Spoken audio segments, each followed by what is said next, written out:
So, good morning, good afternoon, or good evening, everyone. Let me start by offering a very warm welcome to what I am confident will be a series of fascinating discussions on various aspects of the future of evaluation.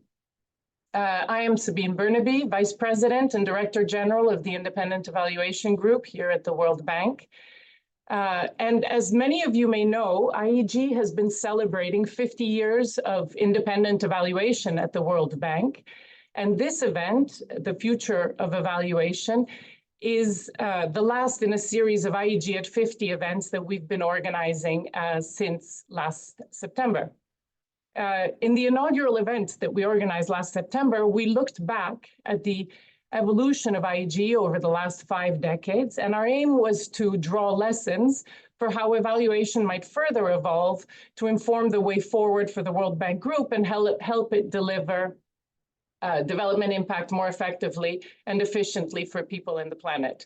And over the next 3 days, we will look forward and discuss a number of important questions regarding the future of our evaluation practice. So to kick us off today, we have a very interesting panel discussing the changing development landscape and what it means for evaluation.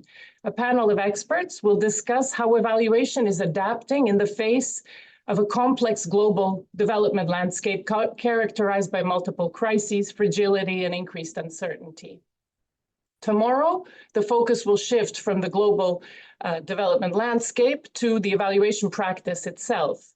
We will focus on the evolution of the evaluation practice and the extent to which it's moving towards professionalization or towards a cluster of practices or a so-called transdiscipline.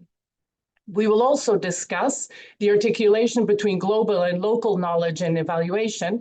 And in this context, I will have the immense privilege of announcing the winner of our Young and Emerging Evaluators Essay Competition on culturally responsive evaluation, a competition that was part of the IEG at 50 events. And you will have a chance to hear a presentation of the winning essay by the authors.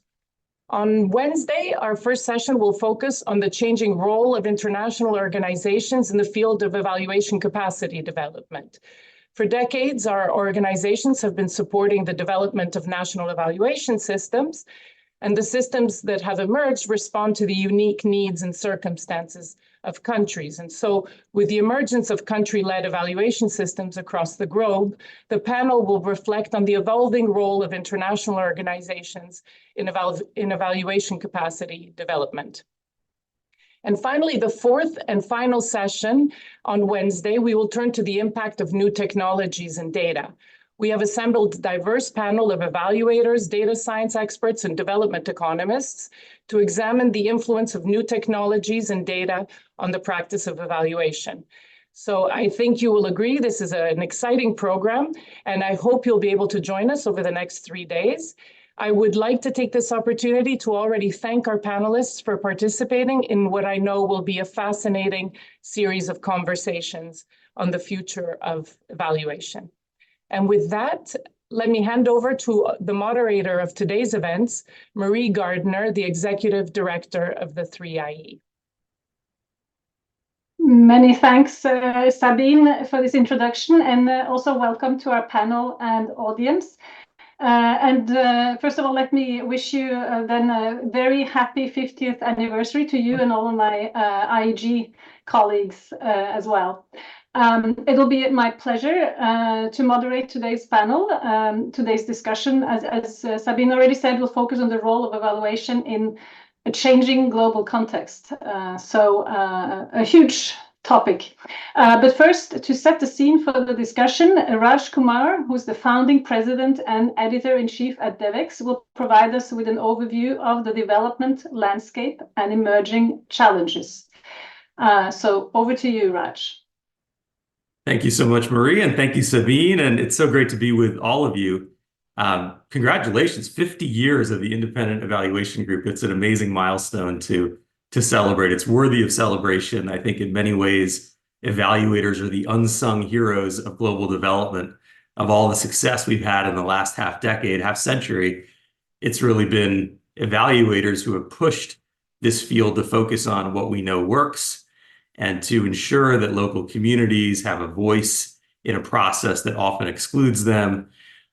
This is not to say there isn't work to do and places to go, but I think there is a lot to celebrate today as we talk about the future. And in particular, as we talk about the changing context, and maybe the idea that the context is just quote unquote changing is itself the understatement of half a century, because things are changing so fast in such a disruptive way. I hear serious people saying that they feel like the world is spinning out of control. Maybe some of you who are joining this session feel the same way. And it's, of course, from politics and geopolitics and technology, all the things that we're going to get into over these sessions over the next few days. And I think there's a lot of truth to that. There's a lot that is shifting in a fundamental way. Here today, we've got a solar eclipse. Some of you might be expecting frogs and locusts next. But I think actually the reality is we can understand some of the trends that are before us and maybe think through what this community is called to do to respond. So I want to just share with you a few high-level thoughts, the kinds of things that we see as we cover global development here at Devex that I think will shape what is truly a new era that we're in. You know, we've gone through, let's say, since the year 2000, 20 plus years, kind of a golden era in global development, where there was a consensus, a bipartisan consensus, a multilateral consensus that global development was important, that it should be funded, that the world should come together around core issues like global health. And you could see year after year funding going up, institutions getting more authority, more budget, and that has fundamentally shifted now. We are in a different time. And I just want to talk about a few ways that this time is different, and then a few things that I think evaluators like yourselves maybe should and could do going forward. So what's different today in this new era? Well, for one thing, the needs are starkly different now than they were. So the humanitarian needs are truly at a different scale than in the past. We today have 300 million people who are currently in need of humanitarian assistance, and that trend line just continues to go up, in large part due to its connection with both conflict and climate. And so the needs are dramatic. If we simply serve the humanitarian needs today, fully serve them, and of course they're not fully served, it would absorb something like a third to half of total overseas development assistance. There would be very little left for development aid. And in fact, you can see this. Many institutions you work in, international NGOs, UN implementation agencies, you can see the share of your annual budget. Your budget might be growing, but the share going to humanitarian response to emergencies is growing even faster. And so many organizations have found that their long-term development work is getting squeezed. I think that is a reality that is going to continue to persist for many humanitarian and development organizations, for many bilateral aid agencies. That is a trend that's with us. And as we think about the climate needs, you know, the gap is trillions of dollars between where we are today and what's required for adaptation and mitigation over the next few decades. There's no doubt that the finances are simply not there at the time that the needs are growing. And that brings me to the second point, which is around the changing political and geopolitical context. You're all familiar with, here in the United States, I'm based in Washington, D.C., with this idea of America first. Well, that idea is not just here in the US, it's gone global. You can insert whatever country you want in front of first. There is an increasing sense of isolationism around the world, of countries looking inward, and a decreasing value being placed on multilateralism. And that is showing up in commitments to global work, to global coalitions, and to funding for many of the very issues that evaluators like yourselves work on every day. And that's, of course, in a geopolitical context that is getting more and more fraught. The strategic competition between China, Russia, and the West is growing at such a scale that it does not appear to be a blip. It's not a one-year event. This is defining for perhaps the next decade or so. And so this means that many countries that are traditional donors in the global development system are investing more in defense. They're investing more in onshoring of their supply chains and friendshoring of their supply chains. They're changing their perspective on alliances. that they've had in the past. And all of this is happening at a time when the economy is not growing quite as fast as it used to, or we're still coming off many of the challenges of the pandemic period. Interest rates are high, inflation remains high in many parts of the world. And so this is a different economic context than what we experienced in the first 2 decades of this century, when, there may have been many challenges in the world, but at least the economies were growing, interest rates were low. There was a sense of can-do optimism that led to lots of new funding for many of the issues we all work on and care about. That is different this time. And it's different as well for the third key point I want to make, which is in the global north, many of the traditional donor countries are themselves facing very strong fiscal challenges, not just because of all the defense spending I mentioned and all the onshoring I mentioned and the climate transition that they'll have to fund domestically, but also because their populations are aging and they find themselves in significant current public debt. So the chances that there's going to be more fiscal space are slim, and the chances are there will be less fiscal space going forward. And so the idea that just because we had a bipartisan coalition, a fairly united view around development assistance for the last 2 decades, the idea that that will persist, I think, is unlikely. That we are more likely in a period now where the world is going to be constrained for the very kinds of resources this community needs to do its work. Okay, so if that's the context we're in, more challenges, but fewer resources given those challenges, what do we do? Where do we go from here? Well, it's one reason in particular why the multilateral development banks are being called upon. They're being called upon by their shareholders and by the whole world to say, you need to stretch and do more. We need you because you exist and have paid in capital and you have resources. We need you to take more risk, and we need you to crowd in more private sector funding, whether it's through business or through philanthropy. We need to get a lot more out of the multilateral development bank system. And I would just argue that that isn't just for the MDBs, it's for evaluators too. It's for the community of evaluators that really support the effectiveness of development organizations, including the multilateral development bank. So a few thoughts on what that could and should look like. In this new era, in the future, I think we need evaluators to resurrect the idea that development works. That it's not just about the dollars or the euros that we put into it, but that we know that outcomes can happen. And that we need to point to examples where we've seen great positive results. I think about the fact that at the beginning of this century, the cost to treat someone who has AIDS was $10,000 per year. And after 2 decades, due to the work of people in this community, through market shaping efforts, through purchase agreements, through innovative finance, it's now something like $75 per patient per year. A dramatic shift. And we could go through a list of these kinds of successes, but in a moment when the political support for assistance like this is diminishing, we need as evaluators to be able to lift up and say, look, we do know what works. There are things that are based on evidence that work. And at the same time, we know what doesn't. And we need to hold accountable those things that don't, because in a period of limited resources, we simply can't afford more funding going to things that we know don't work. And of course, lots of what gets funded in global development is based more on political economy than on evidence. And we can't just accept that. We need to fight against that. And we really need evaluators to be a key part of that movement. I think the other key thing I want evaluators to consider in the future is that they need to show a way forward for the global development model itself. Right? Global development has often been organized around projects, and in the World Bank's case, around loans.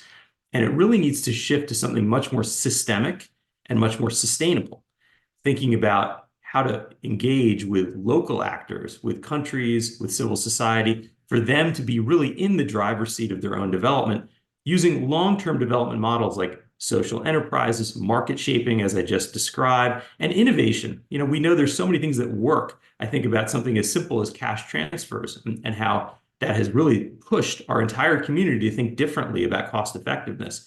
Well, evaluators have a key place in this. Many evaluators have seen their role as mostly a negative screen to look for problems, look for where projects are failing a local community or where human rights are being abused. And that's really important, but that's not on its own enough. We also need evaluators to be part of a positive screen to say, we also know what works and we will talk about what works and push institutions toward a development model that is going to be more effective in the future, and not just effective on its own, but cost effective, because it's cost effectiveness that will help crowd in philanthropic dollars and private sector dollars, which are going to be essential for closing those financing gaps we all know that we have. A last point of where I think evaluators have a key role to play going forward, and that's a role that you've had for the last 50 years, but need to have continually going forward, and that is to be a voice for the voiceless. And again, here, it's more than just saying, here's a problem and we need to point it out. It's about ensuring, and increasingly through technology, that there are true feedback loops, that we know not just after a project is over, whether it succeeded or whether communities were consulted, but that we know during a project, during a program, exactly what's happening, who's benefiting, who's being hurt, what outcomes we're getting, and at what cost.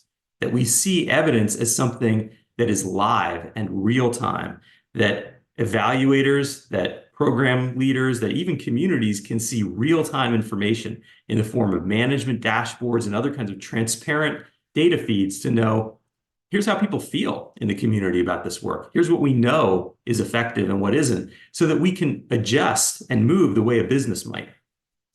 It's critical that we see the work we're doing as live and urgent, and the people we're serving as customers who have a voice in this process, in that feedback loop. And really, evaluators are the key players in that space to make that happen. So I think we all know, this is a moment of tremendous change and disruption, and it's easy to feel like it's happening to us, and there's not much we can do about it. But I think the 50 years of success that you're celebrating now should give us the confidence to know, actually, evaluators have a really key role to play in shaping this future, not just in responding to it. And that their role is to ensure that this space grows by the inclusion of philanthropy and private sector funding, grows to meet the growing challenges we have today, and grows to focus those limited precious resources on what we know works, on where the evidence points us. So I hope that you take this series of events, this moment of right-worthy celebration. We should be celebrating IEG, and we should be celebrating all of you, and take it as a motivation for the challenges that are going to come in this new era, and for all the good work that is yet to be done. Thank you very much for giving me a chance to give you some high-level thoughts today, and I'm looking forward to hearing the panel. Great. Many thanks, Raj, for these thought-provoking remarks and some challenges to the evaluation field, and also to set the scene for our esteemed panel. And so it is my pleasure to introduce the panelists. First of all, Andrea Cook, who is the Executive Director of the Sustainable Development Goals System-Wide Evaluation Office in the UN. We are also joined by Juha Ilari Uitto, who is former Director of the Independent Evaluation Office of the Global Environment Facility. And last, but definitely not least, Patricia Rogers, who is founder of Better Evaluation, former professor of public sector evaluation at the Royal Melbourne Institute of Technology. So welcome to the panelists. And we got our challenge cut out for us by our the previous speaker. So let me start with you, Andrea. So you quite recently took up this new position as head of a system-wide evaluation office. And in your new role, you are tasked with evaluating how the UN as a system is addressing major global challenges, such as climate change, human suffering caused by conflict, inequality, and other issues. Now, at 3IE, in looking across organizations, we have found that certain factors or levers, if you will, are consistently important for building an evidence-based culture in which evaluation can play a serious role in informing change. These levers are called, or we're calling TRIPS, which stands for training, resources, incentives, processes, and signals. And as you take up this important mission for the UN, could you please prioritize among these 5 levers in terms of which you believe are most crucial for building an evidence-informed culture within the UN system? Thank you, Marie, and thank you to colleagues at the World Bank for inviting me to this celebration of the past 50 years of evaluation. So the world is facing enormous challenges, unprecedented actually, since the founding of the United Nations over 70 years ago. And in the wake of the COVID pandemic and amid multiple global crises, countries have lost years of sustainable development gains. The 2023 SDG Summit highlighted that we're not on track to achieve the goals by 2030. Yet, as the SDG Summit Political Declaration reminds us, the collective vision of the 2030 Agenda remains central and is possible, and it's the only way to achieve this vision is by working together. In this sense, it's never been more important to build a stronger global and national evidence culture, to focus action on the policy and programme levers which have the greatest potential to accelerate progress to achieve the ambition of Agenda 2030. For the United Nations, this includes making sure that evaluation evidence informs how the UN development system responds to and drives changes to contribute to the Sustainable Development Goals, underpinned by increased coherence and collaboration within the UN family, working together in pursuit of outcomes that individual organisations cannot achieve alone. Evaluation has a major role to play, and all 5 of the levers that Marie, you've highlighted, are very important. The United Nations system already has a strong evaluation culture, and overall resources available for evaluation have grown steadily, leading to increased levels of activity. More than 2,000 evaluations were conducted by UN entities since 2021 alone. But evaluation activity is fragmented and is shaped by individual agency mandates and structures.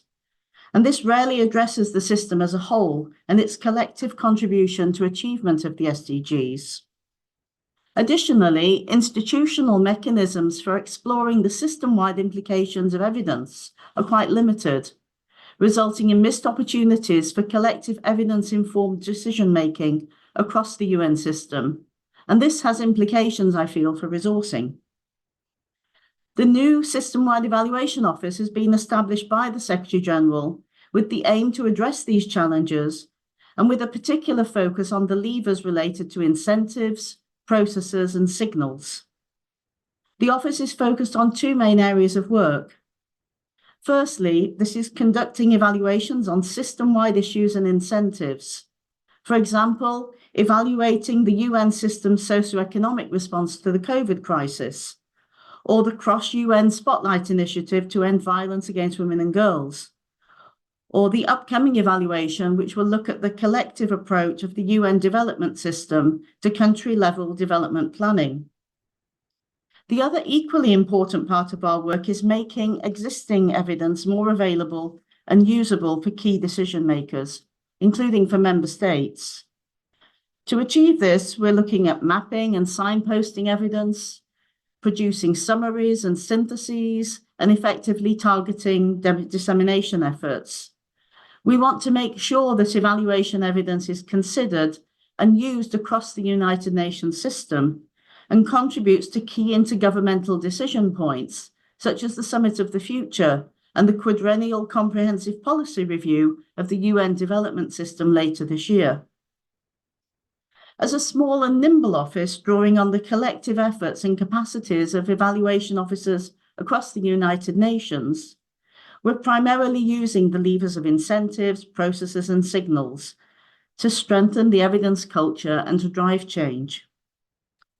The System-Wide Evaluation Office provides incentives for UN entities to participate in collective learning and to generate system-wide evidence, and to co-develop and implement recommendations to improve system-wide performance.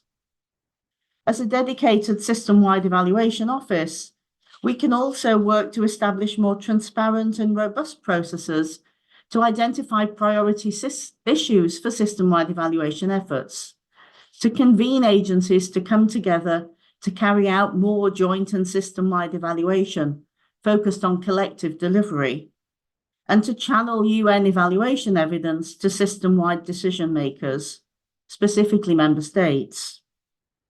In terms of signals, the Office reports directly to the Secretary-General and has the prerogative to share reports directly with member states through the Economic and Social Council. And this unique positioning sends strong signals on the importance of evaluation and evidence-informed decision-making across these important stakeholders. So circling back to the rising needs and challenges and the constrained fiscal space, the contribution and ability of evaluation to make better leverage to drive better decision-making is really fundamental. So I think I'll end there. Thank you. Excellent. Thank you, Andrea, and excellent insights and response, and responding clearly to the question as well, which is not an easy one. Let me now turn to you, Juha. Some of your evaluative and intellectual work discusses the role of evaluation in the context of transformational change. What is meant by transformational change, and how would you describe the various dimensions of these transformations? And also, do you have any specific examples of how evaluation has contributed to transformational change in the context of climate change or fragility? Thank you. Over to you. Okay, thanks, Marie. Well, yeah. So transformational change is, I think it's become a bit of a buzzword in the sense like sustainability, you throw it around. And in fact, transformational change stems from the realization by many people that sustainable development wasn't going to cut it. That incremental change, making development as usual, more sustainable, wasn't enough to solve these wicked problems of climate change, environmental degradation, inequality, vulnerability, fragility, what have you. I won't add solar eclipse to that, though. So the notion is that what the world needs is transformation towards more sustainable systems. That was a word that Raj was using also. So I tend to use the definition that was put forward in the influential evaluation by IEG in 2016, which defined transformational engagements as individual or series of interventions that support deep, systemic, and sustainable change with the potential for large-scale impact in an area of major development challenges. So when I was with the GEF-IEO, we modified this framework to the global environmental context. And we did a study of GEF-funded projects identifying a purposive sample of projects that in light of evaluative evidence had actually led to significant and lasting transformations. So this is again what Raj was calling for a positive screen. We used 4 criteria for this study. Relevance, meaning that the interventions addressed a significant global environmental problem, such as climate change or biodiversity loss. Depth of change, that the intervention caused or supported a fundamental change in a system or a market. Scale of change, that the intervention caused or supported a large-scale impact at the local, national, or regional level. And finally, sustainability, that the impact was financially, economically, environmentally, socially, and politically sustainable beyond the duration of the intervention. We were then able to identify a number of common factors that all the transformational interventions had. And these included that the transformation was planned for from the outset. So meaning that the intervention had ambitious objectives to fundamentally change the systemic bottleneck or market impediments that were the root causes of the environmental problem that the intervention wanted to rectify.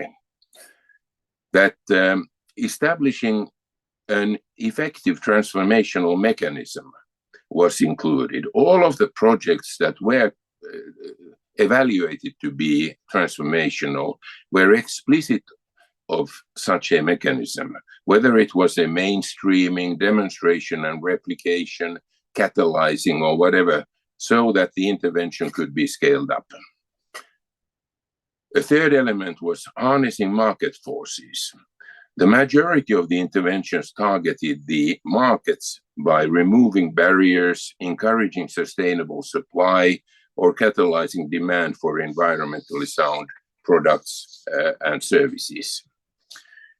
So interestingly, we also found that scale didn't matter that much, which is really good news when you think about the limited financial space and the increasingly limited financial space available for these activities.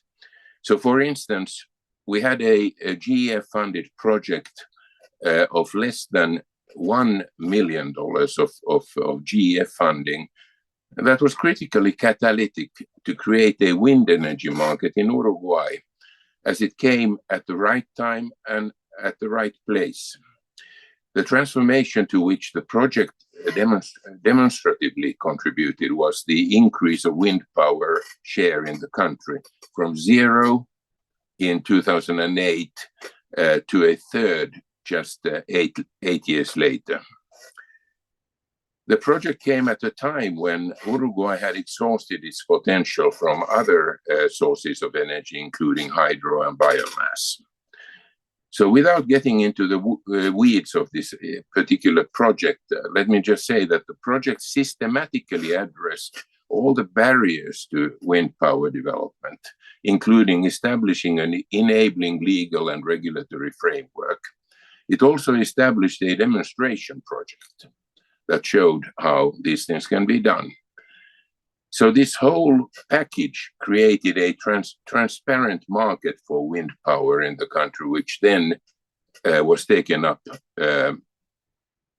by the private sector and by the developers of wind power and actually bloomed very quickly. So more broadly, the beauty of this study that we did was also that the factors we identified could then readily be used to design and screen future projects ex ante, so thereby contributing directly to transformational change. So one important pathway for evaluation influence, I think, is to inform stakeholders what makes a process transformational and how interventions under certain conditions can contribute to such transformational processes. But this all requires, I think, from evaluators a couple of things. And one of the things is that we need to enhance our approaches to look at these bigger issues, how an intervention is located and interacts in a larger system. So we shouldn't just focus on projects and check whether projects succeed in doing what they set out to do. So we have to have this bigger systemic view and see strategically and identify factors that can lead to transformational change. Thank you. Thank you, Juha, and thanks for explaining further what transformational change is with examples. Let's now bring in our third panelist, Patricia. Now, you have had a rich career distinguished by furthering the idea of and also implementing context-appropriate evaluations. So at 3IE, we have also been thinking about the challenge of evaluation, for example, in the context of policy and institutional reform. And we worked with the Millennium Challenge Corporation to develop a methods tool for decision makers and evaluators to use in the context of these complex programs. The tool showing, how different approaches are required to respond to different questions and evidence needs all along the program cycle. Now, as we are confronted with increasingly complex challenges like climate change, fragility, and conflict, I was hoping that you could share your reflections regarding where we could improve our methods and practice as evaluators to meet these challenges, keeping in mind the increasing demand for faster evidence and the increasing availability of AI-generated responses. So with all of that in mind, what trade-offs do we need to be attuned to in responding to these demands? Over to you, Patricia.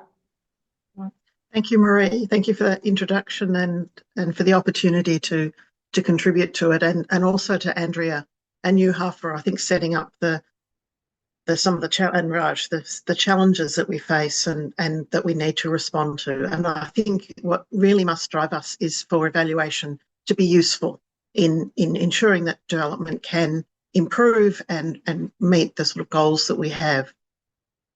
Because I think we can't keep doing evaluation sort of business as usual, that's not going to be helpful in confronting the crisis. So I wanted to talk about 4 ways that we need to do evaluation differently, some of which relate to issues that have been raised, and then just talk briefly about how we might, as a global community, help contribute to that. And I noticed we have over 800 people logged in live and other people watching later, and I really do invite people to, take this seriously as a conversation to continue and to be part of.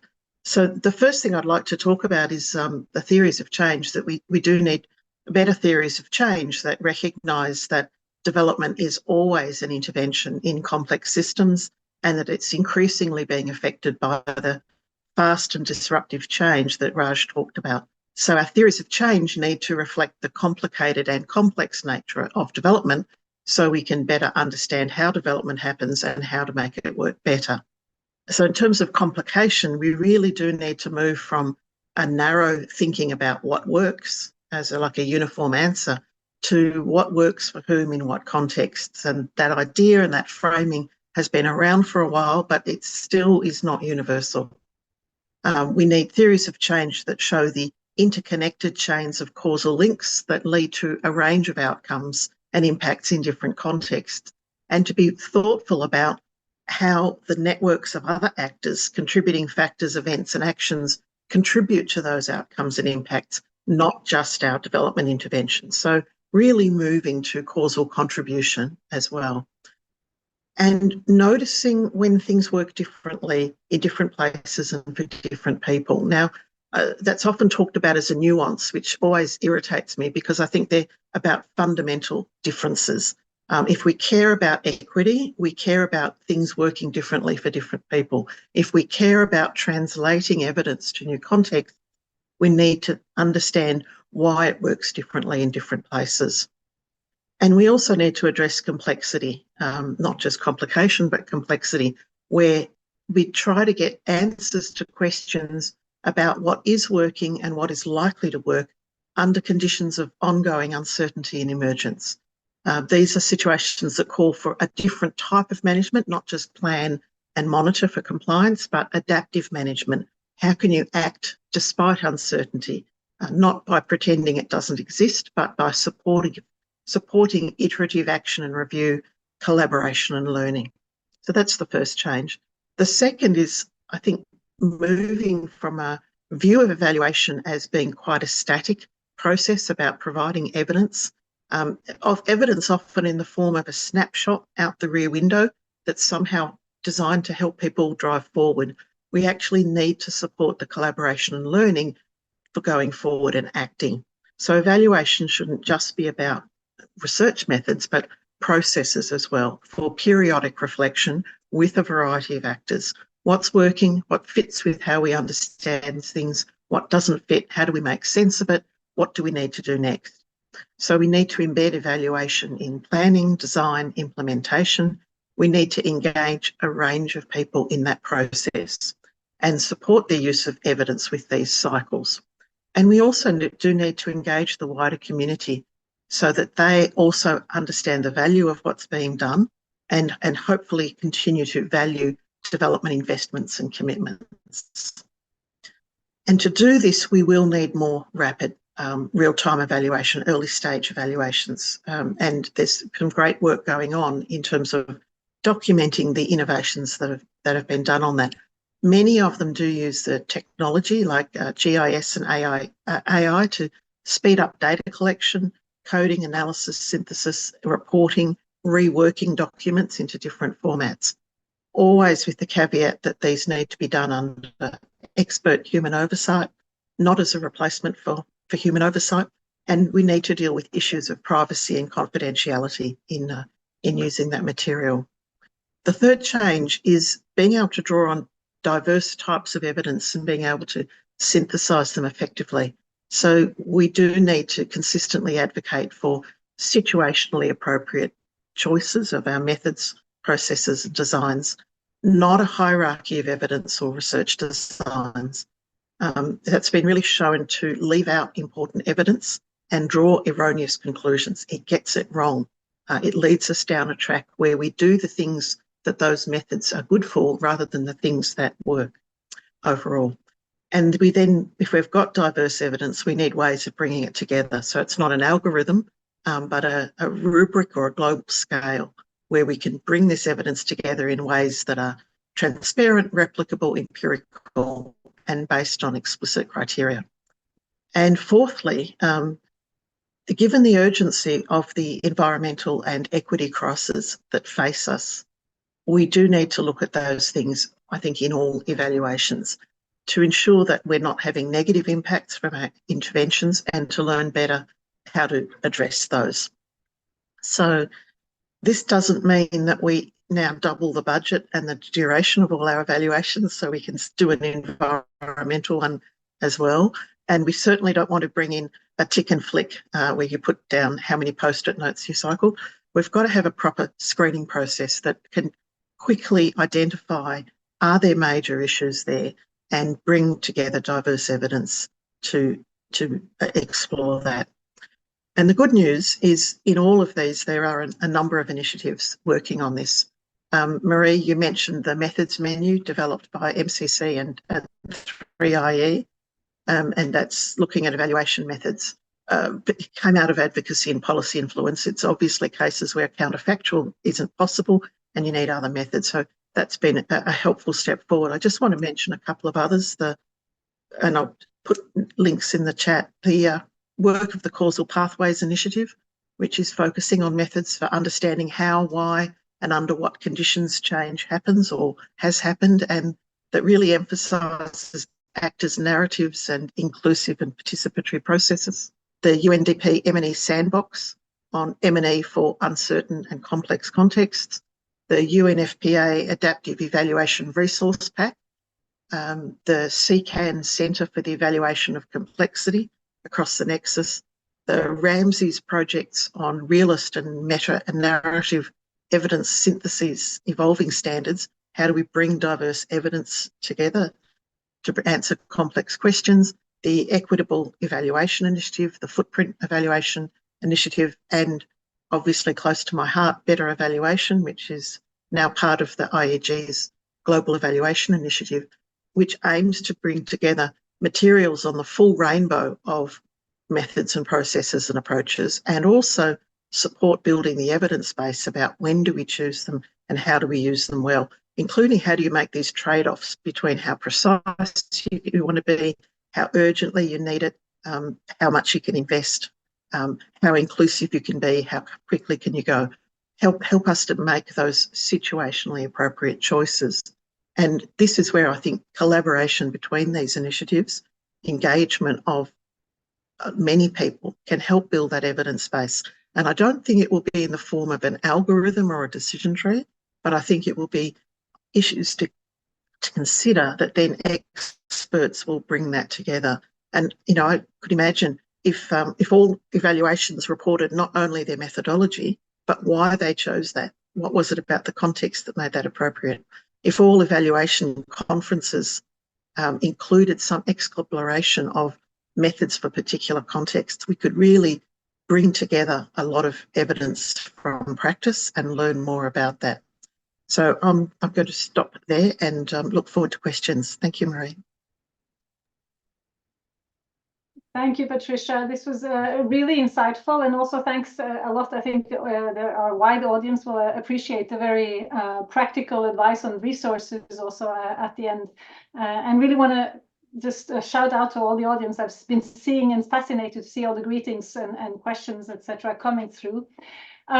So what I will do now is I'm going to bring in a question from the audience, and I will also refer to some questions, a second round of question I have for my panel, and I will let each of you answer what you wish of those questions, as well as the audience question. So let me start.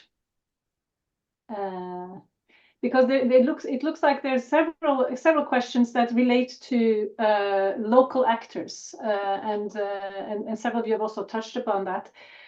Here's one asked by Jonas Dare. I've been hearing a lot about making local actors to take the lead, but not sure if there's a real intention for that.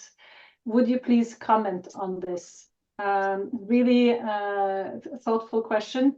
And then I would like to add a couple of my own. So, and particularly maybe to Juha, to you. There is, on the area of climate change, which is so fundamental to the survival of us all. There is a lot of evidence, and it is not quite clear to what extent it's taken into account. But there's also huge evidence gaps, and in 3IE, for example, in our evidence gap maps and synthesis, we see a lot of those gaps, and we're sort of, the evidence community is also, I think you'll agree, concerned about the lack of action around some of the evidence gaps, even when resources are available to address it, and are being invested in programs that could be evaluated, etc.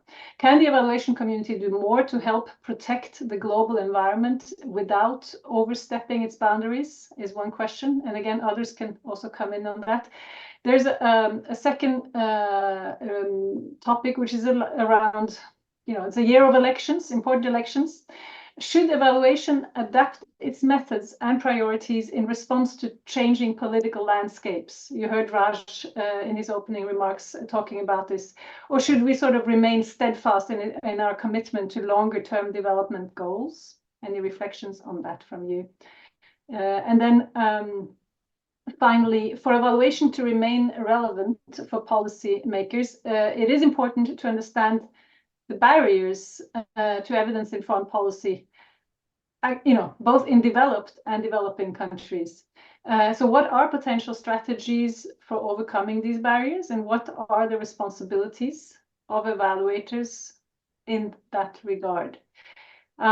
So let me now give each of you just literally 2.5 minutes to address the audience question and one or so of these, and then we will wrap up. Juha, for you first. And okay, thanks. Yeah, I'll take you up on your question immediately here, and I think first of all, I'm not entirely convinced that what hinders progress on global environmental protection is a lack of knowledge. There are all these scientific bodies like the IPCC or the IPBES on the biodiversity side that produce a wealth of knowledge on what is happening and why. And of course, evaluations produce much useful understanding of what works or doesn't on the ground. I think actually that evaluators should have closer interaction with the scientific community when it comes to the environmental side, actually, so that we don't reinvent the wheel. But I think that the reasons for inaction are broadly political, including the willingness of governments and other actors to enact fundamental change when it has financial implications and when it challenges power relations and business as usual. But yeah, surely evaluation can be more effective in promoting the right solutions. I think that the challenges we are facing are so existential that the notion of evaluators being just disinterested observers is over. Like every human on the planet, we have skin in the game, as Michael Patton has said. Evaluators may be uncomfortable with an advocacy role, but if we have clear and systematic evidence of what needs to be done, I believe we need to bring it out more forcefully. And we should also make our findings available publicly so that it's not so easily buried by organizations and governments who would prefer to ignore these findings. So what I would like to make a case for is more formative evaluation. We can't just come out, this is what Patricia was mentioning, a snapshot from the back window. We can't just come out with reports that tell what should have been done years ago. There's no time for that. And anyway, it would be a waste of resources. So we need to engage with policymakers and other stakeholders, and in particular, the people we are trying to assist or that the interventions are trying to assist earlier. Thanks. Thanks, Juha. And let me go straight to you, Patricia. I know this is the marathon. We have so much to cover in an hour. Patricia, 2.5 minutes. Well, I guess I'll just speak briefly on the question about local actors, as I understand it, about engaging them in the evaluations. And I think part of that is local actors are contributors to the results, and so they need to be part of that. Very rarely is an intervention going to work just by itself. So I think even if they're not directly managers of that intervention, they are involved. So that's where I think the causal pathways work is really looking at who are the actors and what are their perspectives and values and insights and knowledges and their explanations of how things work. All of this is really important, not just to gather that in an extractive way, but to support their learning. And part of the strategy of adaptive management is to support not just learning, but collaborative learning. So bringing those groups and people together, wherever they might be in the causal chain, I think is really important. And I won't go on. The other question, just to pick up, is the comment about the elections and how that changes things. I've been involved in national evaluations that had a massive change after a change of government. So I've been very much caught in the middle of this, and I know how difficult that can be. I think if there's a genuine commitment to some agreed if the policy goals are the same, but there's a difference in how they think that might work, you have more to work with. I think what's more of a problem is when you have an electoral change that doesn't value evidence, transparency, then the rules for evaluators, I think, are very difficult. And I think that's why evaluators need to be part of these public conversations, bringing evidence to bear in ways that are useful and learning how to push back on misconceptions without inadvertently reinforcing them. So I think there's a lot for us as individuals and as organisations to learn there. Excellent, thank you. So it sounds like a common theme is a bit more more skin in the game than previously has been a typical approach of evaluators. Andrea, let me bring you in for your final thoughts and answers. Yeah, I'll pick up the point around the barriers to access of evidence. So at the many fora around the SDG summit last year, global leaders really did highlight the urgent need for better access to trusted evidence to accelerate the transitions that we require. And also earlier in 2023, the United Nations General Assembly adopted by consensus a resolution on strengthening voluntary national reviews through country-led evaluation, which calls for promotion of country-led evaluation in all countries, including of national policies and programmes. But decision makers are poorly served by the world's evidence systems. Often they're able to access evidence that's trustworthy, but it's out of date, or it's not relevant to their particular context or concerns, or it's informed by latest research but has not been developed using rigorous or transparent methods, as Patricia highlighted. So it's kind of an incomplete picture, or it's prone to bias. They can't interpret it to make decisions effectively. So it's really important for us evaluators to understand and address those barriers. And some of the things we've been thinking about in the System-Wide Evaluation Office include, really strengthening the user focus and making sure that the relevance and timeliness to meet users' needs is central to the work. And to make sure that we're delivering evidence that's needed, but in a very timely way. And as Patricia was saying, evaluation methods and approaches need to be better tailored to meet the needs of policymakers, requiring greater flexibility in our approaches.